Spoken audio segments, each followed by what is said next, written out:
આજે ભાદરવા વદ નોમ છે, ગુરુવાર છે, 26/9/2024 વર્ષ છે. એવું છે ત્યારે ભાઈ. શ્રીજી મહારાજ વચનામૃત પ્રથમનું 58મું છે. શ્રીજી મહારાજે સંત સભામાં કહ્યું, કોઈને પ્રશ્ન પૂછવો હોય તો પૂછો. ત્યારે મુક્તાનંદ સ્વામીએ પ્રશ્ન પૂછ્યો, હે મહારાજ, ભગવાનનું ભજન સ્મરણ કરવા બેસે ત્યારે ભગવાનના ભક્તમાં અંતરમાં રજોગુણ તમોગુણના વેગ આવી જાય છે.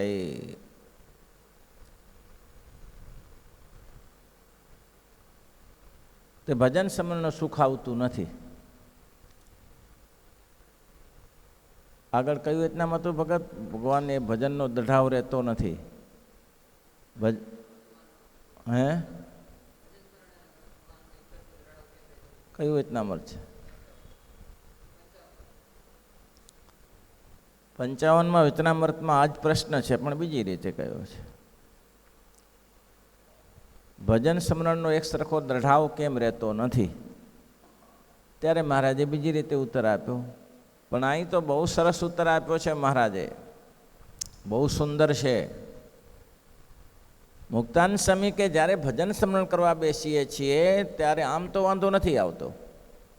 આમ ગપ્પા મારતા હોઈએ, કોઈ પ્રવૃત્તિ કરતા હોઈએ ત્યારે બહુ તકલીફ ના પડે. પણ જ્યારે આમ ભજનમાં બેસી આંખો બંધ કરીને ચારે બાજુથી કચરો ઊભો થાય, એટલે ગુલાબગીરી બાવા જેવું. ભુજમાં શ્રીજી મહારાજ સંતોને વહેલા જગાડે અને ધ્યાનમાં બેસાડે. ત્યાં એક બાવો ગુલાબગીરી, એને કીધું, ये क्या सब है, ये स्वामीनारायण का मुंडिया ऐसे ध्यान करता है तो हम क्या नहीं कर सकते, हम भी करेंगे. महाराज के बैठो, यहाँ जगह घनी है. अरे यार, मैं भी ध्यान करूँगा. करो. આંખ બંધ કરીને બેઠો ત્યાં તો કદડો નીકળ્યો બારે બધો. ભાઈ આ શરીરમાં કદડો ભર્યો છે. નીકળ્યો બારે. બૈરી છોકરા તો બધા ગ્રસ્તીને, બૈરી છોકરા, ઘર, મિલકત, આ બધું, અને આ કરવું છે ને તે. એવો બબડ્યો.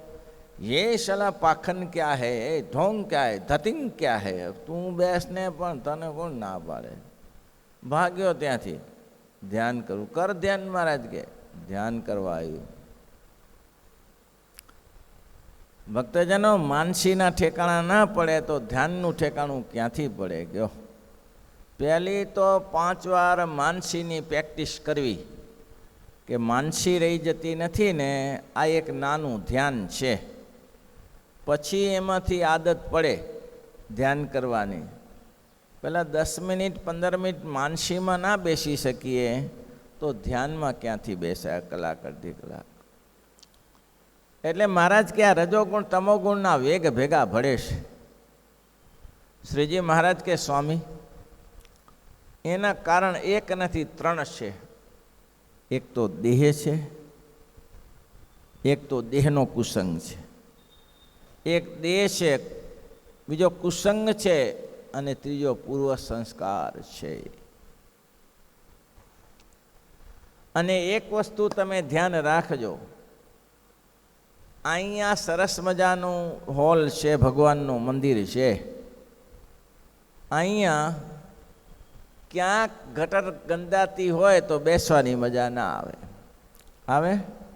ગટર ક્યાંક લીકેજ થઈ તો કોઈ ગંદકી નાખી ગયું હોય તો તમને બેસવાની, એ ભલે ગંદકી એક ટોકર જેટલી જ હોય, તો એની દુર્ગંધ ચારે બાજુ ફરી વળે. તેમાં શરીરમાં પણ સમજો, જ્યાં સુધી દુર્ગંધ ભરી હશે, જેમ બહારના કચરા કરતાં અંદરનો કચરો ભયંકર છે, પણ આપણે દેખાતો નથી. એટલા માટે કોઈ પણ માણસનું મૃત્યુ થાય પછી, મૃત્યુ પછી એને અઠવાડિયું રાખવો, શું હાલત થાય છે? દેહ કેવો ગંધાઈ જાય છે. અલ્યા ત્યાં સુધી તો ચારે બાજુ ફરતો હતો, અને આ 2 દિવસમાં શું થઈ ગયું? બસ 2 દિવસમાં દુર્ગંધ મારી જાય. કારણ શું છે? બહારની ગંદકી કરતાં અંદરની ગંદકી ભયંકર છે. અને શ્રીજી મહારાજે સ્પષ્ટ શબ્દમાં આગળ વચનામૃતમાં કહે છે કે કોઈ કૂવો ગાળવો હોય, કૂવો સાફ કરવો હોય તો બહારની શેરો બંધ કરે. નહીં, એ પાછું બીજી તકલીફ શું છે? અંદરની ગંદકી તો છે, અંદરની ગંદકી તો છે. કોઈ તળાવ છે, એક ઉદાહરણ તરીકે જુઓ, કોઈ તળાવ છે, એ તળાવમાં પાણી ગંધાઈ ગયું છે, ઢોરા આવે છે, મળમૂત્ર પેશાબ પાણી કરે, છાણગો કરે છે, પાણી ગંધાઈ ગયું છે. એક તો ગંધાતું પાણી છે અને એમાં દરેક આખા ગામભરની ગટર અંદર નાખે, એ પાણીમાં સુગંધ કેવી આવે? સુગંધ આવે કે દુર્ગંધ આવે? એમાં સુગંધ ના હોય, દુર્ગંધ જ હોય. એક તો આ દેહ ગંધાતો છે અને એમાં પાછી ગટરો બધી નાખી. કઈ ગટરો? ગટરો કઈ? નેત્રથી જોવાની ગટર નાખી, ખરાબ જોયું એ ગટર અંદર ભરી દીધી, કાનેથી ખરાબ સાંભળ્યું એ ગટર અંદર ભરી, જે રસનાઈ કરીને ખરાબ ખાધું એ ગટર અંદર ભરી, નાસિકાએ કરીને આ જાત જાતના સૂંઘ્યા એ ગટર અંદર ભરી. આ બધી ગટર છે. એક તો અંદર ગટર ભરેલી છે, દુર્ગંધ મારે જ છે, એમાં પાછી વિશેષ ગટર નાખી. આ દેહ માટે એટલે મહારાજે કહે છે કે આ તો શરીર સ્વામી ગટર જેવું છે, તો આમાં કંઈ ભલીવાર ના આવે. પહેલામાં પહેલો કુસંગ દેહનો છે, પહેલામાં પહેલો કુસંગ દેહનો છે. તમે બેઠા હો, અત્યારે શાંતિથી બેઠા હો અને મોબાઈલની રીંગ આવે તો ઊભો થઈને રવાનો, આ બહારથી ગટર આવી. હવે ત્યાં આટલી વાર બંધ કરને, પણ કથા ચાલે એટલે બંધ કરને, એમાં બંધ ન રાખી શકે. એવું જાણે મોટો વેપાર કરતો હોય નરેન્દ્ર મોદી જેવો, એવો એક ક્ષણ ઊભો ન રહે. આ જીવને ગટર ભરવાની તાલાવેલી બહુ છે, અમૃત ભરવાની તાલાવેલી નથી. આ સત્સંગ તો અમૃત જેવો છે, પણ એને ભરી શકતો નથી, ગટર ભરે છે. શ્રીજી મહારાજ કે પહેલો જે દેહનો કુસંગ છે તે આત્મા અનાત્માની વ્યક્તિએ કરીને ટળી જાય છે. હું કોણ છું? વાસંસે જીર્ણાની જથા વ્યાય નવાની ગુરુનાતિ નરો પરાણી તથા શરીર જીર્ણાનન્યાની સંયાતિ નવાની દેહ. ગીતામાં લખ્યું છે જેમ વસ્ત્ર જૂના થાય છે તેને આ માણસ કાઢી નાખે છે, એનો ખરખરો કરતો નથી, તેમ આ જીવ આ દેહને ઉડાડી દે છે, એનો ખરખરો નહીં કરતો. દેહ કે જીવ કે છે બીજો મળી જશે, દેહ જ મારે જોઈએ છીએ ને. અને સામર્થ્ય તો જુઓ દેહની. આપણે બોલીએ છીએ એ જીવ જ બોલાવે, દેહ નથી બોલાવતો. ચાલીએ છીએ એ દેહ, એનો સંકલ્પ જીવ જ કરે છે, દેહ નથી કરતો. એને માધ્યમ જોતું હતું, ખાલી એને માધ્યમ જોતું હતું. કોઈ જગ્યાએ તમારે સોદો કરવો હોય અને અમદાવાદ જવું છે તો તમારે ગાડીમાં બેસીને જવું પડે ને, ચાલતા જાવ ક્યારે પહોંચો. અને અમદાવાદ કરોડો રૂપિયાનો સોદો છે, તમે કરવાને તમારે જાતે કરવાનો છે. તમે એમ કહો ગાડી સાથે વાત કરી લો, ગાડી સાથે વાત કરતો, ગાડી સાથે શું વાત કરે?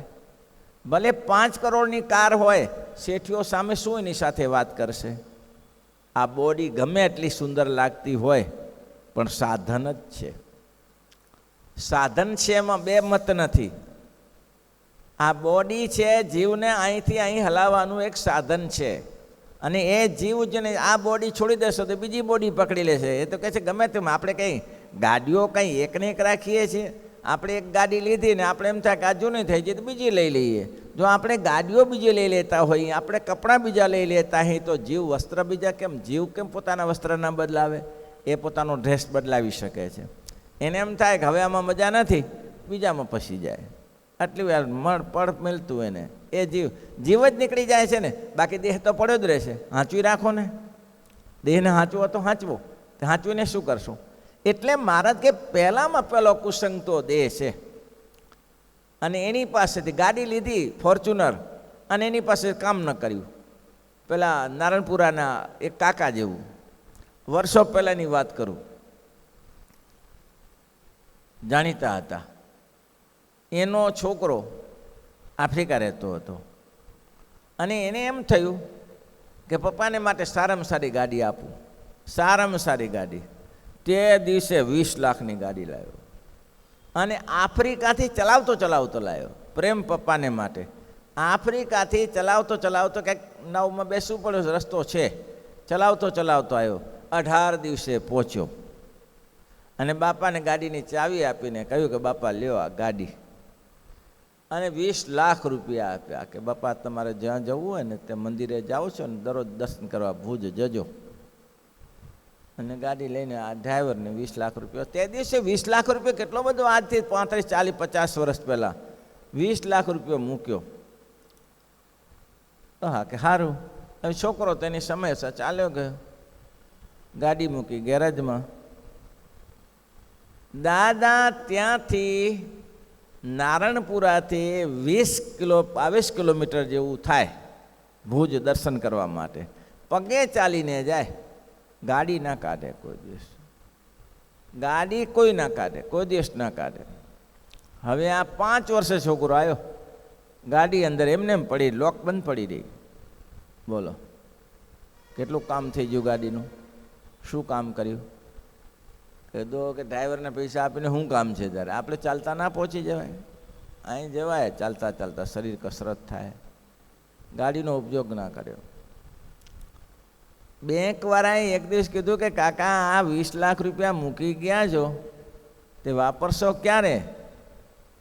તો કે અમે શું વાપરતા હતા, તમારા જેવા બધા ધતિંગો બધા કરશે, કે અમે શું વાપરવા લેવા. હવે એને ખબર છે આ બેંકમાં પૈસા પડ્યા છે, એને વાપરીએ ન વાપરી શક્યા. તો તમે ગાડી લીધી ને ગાડીનો ઉપયોગ ના કરી શક્યા, તો ગાડી લઈશું 5 વર્ષ પછી એક ગાડી પડી બગડી જાય, ગમે તેવું સાધન હોય. તો આના જેવું આ શરીરનું છે, શરીરનો ઉપયોગ કરી લો, અને બેસાડશો નહીં. ભજન કરો, માળા કરો, ધ્યાન કરો, કથા વાર્તા કરો, સેવા કરો, એને કામ કરાવી દો દેહની પાસે, ગમે તેવું કામ કરો. જો કામ કરાવ્યા વગર એની પાસે બેસશો તો મારો બરો રીઢે ગુનેગાર થઈ જશે. ઘણા લોકોને ખાઈ પીને બેસવાની આદત પડી ગઈ છે, પછી ઊભા નહીં થતા, પડ્યા રહેશે એમને. આ દેહનો ગુણધર્મ છે. એટલે દેહ કરીને મહારાજ કે આત્માનો વિચાર કરવો, હું અનાત્મા નથી, આત્મા છું. આ શરીર છોડીને ચાલ્યો જઈશ એક દિવસ, અહીંયા નહીં રહું. મોટા મેલીને રાજ ચલ્યા ગયા રે, મોટા મેલીને કોની જરા ન ચાલે જોર, તો એ જાણ્યા નહીં જગદીશને રે, કેની સાથે ન ચાલે એ જાણ્યા નહીં જગદીશ. એકે વસ્તુ એની સાથે મોટા મોટા રાજાઓ માંધાતા મહીપતિ કૃતજુગે લંકાર ભૂતો ગર સેતુર જૈન મહોદવ રચિતો સૌદ શાંત અન્ય ચાપે યુધિષ્ઠિર જાતા ભુવમપુર નાકે નાપી સમમ ગતા વસુમતી મુંજતયા જાસ્યતી. અત્યાર સુધીના ઇતિહાસમાં આ કૃથ્વી કોઈ લઈ ગયું નથી. એટલે ભોજને એના કાકા મુંજે આ પત્ર વાંચે, ભોજે લખ્યો છે કે આ જગતમાં કોઈ સંપત્તિ ઉઠાવી ગયું નથી અને સંપત્તિ ઉઠાવી જશે નહીં. સંપત્તિના ઝઘડા વ્યર્થ છે, આગુ પાછું કરીને શાંતિથી જીવતા શીખો. સ્વામીનો પ્રશ્ન એવો હતો કે રજોગુણ તમો ગુણના વેગ આવે છે, એને શ્રીજી મહારાજ કહે છે 3 છે. દેહનો કુસંગ પહેલો, પછી શું? એક તો દેહ, બીજો કુસંગ. કુસંગ એટલે શું? તમે પગ મૂકો તો વિચારીને મૂકો કે હું ક્યાં જાઉં, કઈ પાર્ટીમાં જાઉં છું, એ પાર્ટીમાં મારે ખાવા લાયક છે? હું હોટલમાં જાઉં છું તો કેવી હોટલમાં જાઉં છું? અને હોટલમાં જવું એ જ પાપ છે. કેમ? હોટલમાં જઈને તમે ખાઓ તો ત્યાં તો તે તમારા બાપ થાય છે કે મા થાય છે, એ તો પૈસા માટે બેઠા છે, તમારા માટે બધું જ કરે, શું ના કરે? એને જેમ પૈસા મળતા હોય તે કરે, બીજું ના કરી શકે. એટલા માટે વિચારીને કુસંગનો ત્યાર કરો. તમે જુઓ મોટા મોટા જે શાસ્ત્રમાં નામ લખાયા છે એ કેના કારણે પડ્યા? આટલી મોટી અજામિલની કથા લખાણી કેના કારણે લખાણી? એ સ્ત્રીના પ્રસંગમાં જ ને, કુસંગ જ છે ને. એમ જ પાછા પડ્યા ને. સ્વામિનારાયણ ભગવાનનો મગ્નિરામ અદ્વૈતાનંદ, આ શેના કારણે પડ્યા? આવી મોટી હસ્તી 8 વર્ષની ઉંમરે નક્કી કરી લીધું કે બસ ભગવાન ભજી લેવા છે, ભગવાન શોધવા છે. કોઈ પણ જનો આપ્યા પછી ભાગ્યા. હવે એ તો ક્યાંથી ભગવાન મળે? પણ કોઈ ભગવાન તો ને બ્રાહ્મણ મળ્યા વિદ્વાન, એને કીધું મારી પાસે વિદ્યા છે, ભણાવી દઉં. વિદ્યા ભણાવ્યા પછી એને કીધું બહુ ગુણિયાલ છોકરો છે મગનીરામ, મારી દીકરી સાથે એટલે કે હું મારી બેન થાય, હું લગ્ન કેવી રીતે કરી શકું, મારાથી ન થાય, મને ભગવાન મળે એવું કંઈક કરો. ત્યારે એને કીધું ભગવાન મળે એવું તો મંત્ર નથી, પણ મારી પાસે માતા મળે એવો મંત્ર છે. અને માતાજીનો મંત્ર આપ્યો જગદંબાનો. એવી ઉપાસના કરી, એવી સાધના કરી, માતાજી વશ થઈ ગયા. અને માતાજી વશ થયા પછી શું બાકી રાખ્યા? અરે 400-500ની જમાત ભેગી કરી એનો લીડર બન્યો, ગુરુ બન્યો. દેશ દેશાંતરમ ફરી પોરબંદરમાં જઈને કે રૂપિયા 5000. હવે એ સમયમાં 5000 રૂપિયા આપને તો ખેદાન મેદાન કરી નાખવું. પેલો કે અમારા જેવા શિયાળિયા ડાંભે વરે નહીં, તમે સિંહને પકડો. તો કે સિંહ કોણ છે? સહજાનંદ. એ આવ્યો માંગરોળમાં અને જે ઉપાધિ કરી, પણ ભગવાન સ્વામિનારાયણ અર્ધ નાખ્યા, આ નાખ્યું, તે નાખ્યું. પછી જગદંબાએ કહ્યું કે આ તો પેલા બ્રાહ્મણે મને કહ્યું છે કે આને ભગવાન ઓળખાવજે, એટલે મૂર્ખ તું હવે જે કરે છે તે સારી જગ્યાએ આવ્યો છું. તો કે માં હું હવે આખો સમુદ્ર તરીને આવ્યો છું. ખાબોચ્યું? અરે ખાબોચ્યું નહીં, એ ખાબોચ્યું એ હતું સમુદ્ર. આ છે, આના પગ પકડ. અને પગ સહી સુધરી ગયો, સારો સમાગમ મળ્યો, બધું ફેંકી દીધું. મહારાજ કે જટા ઉતાર, તો જટા ઉતારી દીધી. ભગવાન મેળવવા છે બસ, કે તું જેના માટે આવ્યો તો યા છે. અને દાસાનું દાસ થઈને રહ્યો.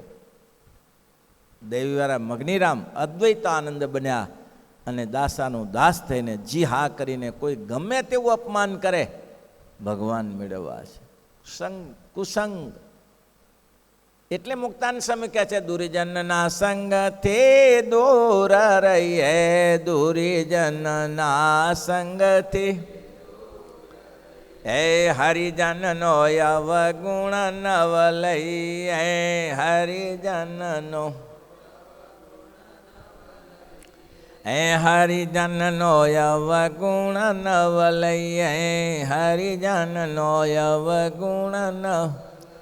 હે મુક્તાનંદ ના દાસ થઈએ, મુક્તાનંદ ના હરિગુણ ગાતા. ત્રીજું પદ છે સર્વે નારસતી, જેમ મમતા છોડી પતિ સંગે બળે. દુર્જનના સંગથી દૂર રહીએ, આ બીજા પદનું છેલ્લું કડી છે. દુર્જનના સંગથી દૂર લઈ, હરિજનનો અવગુણ ન લે. જેના થકી લાભ માન્યો હોય તેને છોડવા નહીં, જેના થકી નુકસાન માન્યું હોય તેને અડવું નહીં. મહારાજ કે આ બીજો કુસંગ છે. જેટલા જેટલાનું અધોપતન થયું છે કુસંગે કરીને થયું. સારા જ હતા ને. વિવેક ક્યાં ખોટો હતો? કીચક ક્યાં ખોટો હતો? આવી ભૂંડી દશા થઈ. શ્રીજી મહારાજને સામે પડ્યો વિવેક ગવાટીનો, કીચક જેતલપુરનો ક્યાં ખરાબ હતો? પણ આ ગ્રંથો વાંચતા થઈ ગયા બધા, ભક્તમાળા વાંચી વાંચીને. બસ સંતને રાજી કરી લેવા, સ્ત્રીઓને ઉપદેશ, દરેકને ઉપદેશ, સંત જેમ કે એમ કરવું. સંત રાજી તો દુનિયા રાજી. એમાંથી મહારાજ કે કુસંગે કરીને આ બધા પડ્યા, એ કુસંગે કરીને પડ્યા. ત્રીજો સંગ મહારાજ કે આમે કરતા ન ટળ્યું તો? મહારાજ કે દેહેથી આત્માનો વિચાર કરીને ન ટળ્યો, કુસંગથી કુસંગમાંથી સત્સંગમાં આવ્યા તોય ન ટળ્યું. એવો કોઈ ભારે સંસ્કાર હોય તો શું જાણવું? પૂર્વનો સંસ્કાર મલિન છે, ભારે સત્સંગ છે. કોઈ એવા મોટા પુરુષને દુખવ્યા છે, અપમાન કર્યું છે, નું પરિણામ એવું આવે. મને એક વાત સમજાતી નથી, ઘણા વર્ષો પહેલાં સાંભળેલી છે. કારિયાણીની વાત છે. કારિયાણીમાં લક્ષ્મણ ભગત હતા અને એની સાથે મદન ભગત હતા. બહુ સારા ભગત, બંને પટેલ. બંને તળાવ, કારિયાણીનું તળાવ ખોદાતું હોય ને ત્યારે એ બળદગાડી લઈને આવે બે જણા, અને બળદગાડી માટી ભરે ને કારિયાણીનું તળાવ 1.5 મહિનો ચાલ્યું ને ખોદ આવે. બહુ સારા સત્સંગી, બહુ જ સારા સત્સંગી. એકબીજાને હેત પણ સારું, ખૂબ પ્રેમ પણ ખૂબ. બેના ખેતરે જોડે જોડે, બેના ખેતર અડી અડીને ખેતર હતા. હું એમ કહું પુરુષ સંસ્કાર શું કામ કરે છે? સમય જીવો. તળાવનું કામ પૂરું થઈ ગયું. એક દિવસ મદન ભગત ખેડતા હતા, ખેતર ખેડતા હતા, અને ખેતર ખેડતા ખેડતા શું થયું તે પેલા લક્ષ્મણ ભગત કે આ શેઢો ખેડે છે, તને ભાન પડે છે? પેલો કાળ ચડી ગયેલો લક્ષ્મણને, કાળ ચડી ગયેલો. તે એવો કાળ ચડી ગયેલો, એવો ચાળ કરી ગયેલો, કાંઈ વિચાર જ ન કરો, ધાર્યું મારીને પગ કાપી નાખ્યો. દોસ્તો હતા, પડોશી હતા, દરરોજ બેસાતા, ગમે તમોગુણનો કાળ ચડી ગયો, કાપી નાખ્યો પગ. અરે ભાઈ, આ ભાઈ શું કરે છે તું? આ પછી પાટાપિંડી એને જ કરી, પગ કપાઈ ગયો. પાટાપિંડી પછી લક્ષ્મણે જ કરી, એને કાળ ઉતર્યો એટલે બધું કર્યું, પણ પગ કપાઈ ગયો, ચોટે નહીં ને ભાઈ. પણ દુઃખ બહુ થયું મદન ભગતને. સીધી રીતે કીધું હોત તો મિત્ર છે, દોસ્ત છે, આપણે ક્યાં એને એમ કરીએ.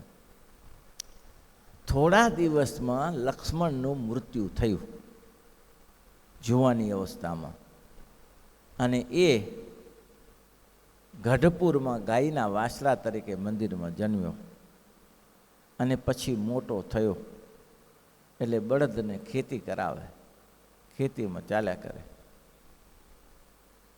પણ હારું જોગાનું જોગે કરેલું કૃત્ય દુઃખી કરેલા ને કોઈને ભોગવવું પડે.